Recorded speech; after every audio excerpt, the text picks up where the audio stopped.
What's happening? I want to talk to y'all today about Eminem Revival. I almost messed the video up at the beginning. But Eminem Revival, one of the most anticipated albums of the year. We all been looking forward to this. Like lately we haven't been looking as forward to it because his first single with Beyonce, it was good for one listen, but then after that, it's not something you want to replay. The second single, I think the name is Untouchable or whatever. Black Boy, Black Boy. It was one of the worst records. One of the worst records, period, man. It's terrible, terrible record. So anticipation after that was like, I don't know. Even Joe Budden was on Everyday Struggle talking about now this what he's doing. So even Joe Budden was Joe Buddening about the album and the direction it was looking. So as far as the political content elements, that vibe and it was looking bad. But when the album finally dropped, what we do get from the album, we get a lot of elite lyricism. Like as far as technical rapping, this might be his best work. As far as just rapping, I'm not talking about song structure and whatever. I'm talking about flow, rapping, changing his cadence in just bars and writing. As far as that, it is his most impressive. But as far as songs, I wouldn't say is his best effort. My metaphor, my analogy for this album, at first listen, I was like, I had my metaphor down pat. I was thinking it was like watching Kyrie Irving break down somebody. And like, he shaking him. So he's shaking him and you like, oh. And it's an NBA game. But then he never drives to the goal. Like he just keeps breaking them down. breaking them. And then eventually the defender just stepped back. And the defender like, you gonna go anywhere? And so he just like,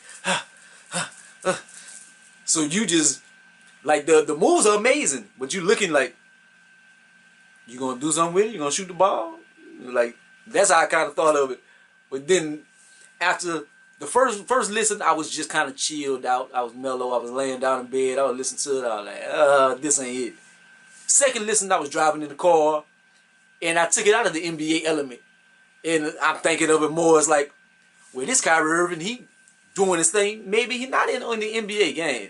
The music industry is like the NBA. Maybe he had the rucker. Maybe he went to the street and he flexing his muscle. So it's different context of it. So maybe it looks better. It's like the old NBA street game. Whenever the more moves you did, your bar meter went up. So maybe he was getting his bar meter up. So off of that, let me just get into the music. They had songs on here, like certain ones. It gave me a problem, like when the heavy rock anthems, dun dun dun dun. I didn't care for those. He had about, other than the singles, he had maybe 3 songs where like the rock beat in the hook just kind of threw me off. But even with the hook was kind of iffy, the hook was kind of bad. The bars were still immaculate. The songs we thought weren't gonna be good, like we seen the track list, we like, what's all this pop stuff? This pop. Like Alicia Keys, Ed Sheeran and stuff, Pink, Kehlani. Those songs were good.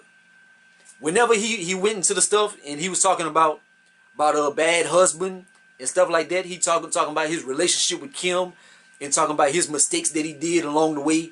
He talking about his relationship with his daughter Haley and the things, his beginning of his career trying to get on, and then like later on, like him actually getting success in going through that.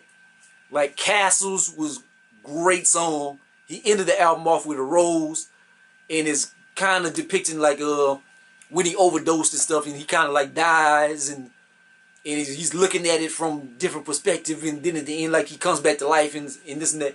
Like his storytelling on those tracks, when he was in the storytelling mode and stuff, on those, it was it was superb.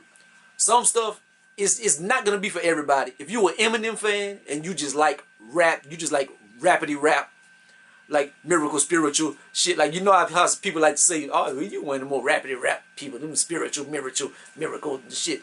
Like, if you like that, you like just bars and stuff, this is the album for you. Spitting wise, he was getting down, he was killing it. Like, as far as song structure, like, if you, a lot of people nowadays, like the younger generation and stuff, people wanna vibe out to their music and and he does it a little bit on like 2-3 songs. He does the Migos flow. Like, on first listen, I was like, wait, that's some Migos flow. And on those songs, like I think track 2, I think Believe, I think that's the name of it. But track 2, he did a little Migos flow for a minute, and he wrecked that bitch. And then a few songs later, I think he did the Migos flow again. Every time he kind of did the Migos flow, even though he did it for just a little bit, but then he would go back into his other shit. Hey, he was ripping that bitch. He was ripping that shit. But it's a rapper's album. Like, if you, like, it's like a basketball fan, like like, you gotta be like certain technical aspects of the Spurs to like them. Like, man, I like the way they running in plays. They running in plays immaculate. They playing perfect basketball. Like, he's playing perfect basketball. Or he playing, well, I wouldn't say that, because he's kind of doing his own thing, because nobody else in the industry, in the music industry, is allowed the courtesy of being able to do what Eminem does. Like, he doesn't have to do anything for radio. He doesn't have to do anything for fans, anybody, the record label. He can do whatever he wants. He can get in the booth and rap. He can make voices and do whatever. He gonna sell his units. He gonna do his thing regardless. A lot of people aren't able to do that. Like, Jay-Z, finally, he was able to do that and stuff. But I want to rap like Talib Kweli, but Common Sense. I ain't even make rapping like Common Sense and whatever. So a lot of people can't do that. Eminem, he's allowed that. And at first listen, I'm gonna be honest, I was not too impressed with it, but I was listening to it and on second listen, on different contexts, and just having a more deeper dive into it, I think it's a pretty good album. I'm not gonna say it's one of his greatest albums and stuff. His rapping wise, is his best album. Rapping, technical penmanship, just the way he flipping his words and stuff. I think this is his most impressive stuff. But as far as songwriting, he has some immaculate songs on here, like Castles in a Rose and Bad Husband. He has some moments on here where it's just, but then he has like the moments where it's like black boy. In the Beyonce record, he could have did is Beyonce. You could have did something better with the feature, like, don't have no drums on it and stuff. It's kind of a drab song. It kind of brings you down. The song with Alicia Keys, I like that. I like the song with Ed Sheeran. I like the Pink song. I like the Kehlani song. I like most of the songs, like almost every song on the last part of the album. Like, in the first maybe 10 songs, they have like maybe 4 or 5 I'm not crazy about.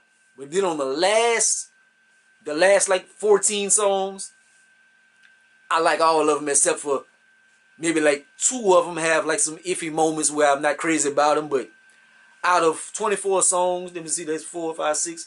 Like 6 songs I'm not crazy about out of 24. So it's still a solid album worth of good songs. I would give it, I'm gonna give a rating. He has moments where I'm hard on him, but moments where people can't do what Eminem do. Eminem at rapping is just, you're on another level. But when you're on another level, we hold you at a high standard. Sometimes, I wouldn't say dumb it down, but sometimes you can do something for the betterment of the song, if it makes any sense. Like, the best rapping doesn't necessarily make the best song all the time. Like, you watch certain rappers like battling each other in nickel, but that wouldn't really sound good on a song. But in a battling context, so it's kind of like that. So I would give it a 6.7 out of 10. So that's my thought on Eminem Revival album. December 15th was a big day in music. They had Eminem, Boosie, Jeezy, Nerd, Scarface, deeply rooted, deluxe edition. I might do a few more reviews of some of the music. I want to do top 25 hip hop albums and top 25 R&B albums of the year. So look forward to that before the end of the year. Fuck with your boy. Like, comment, subscribe. Peace out.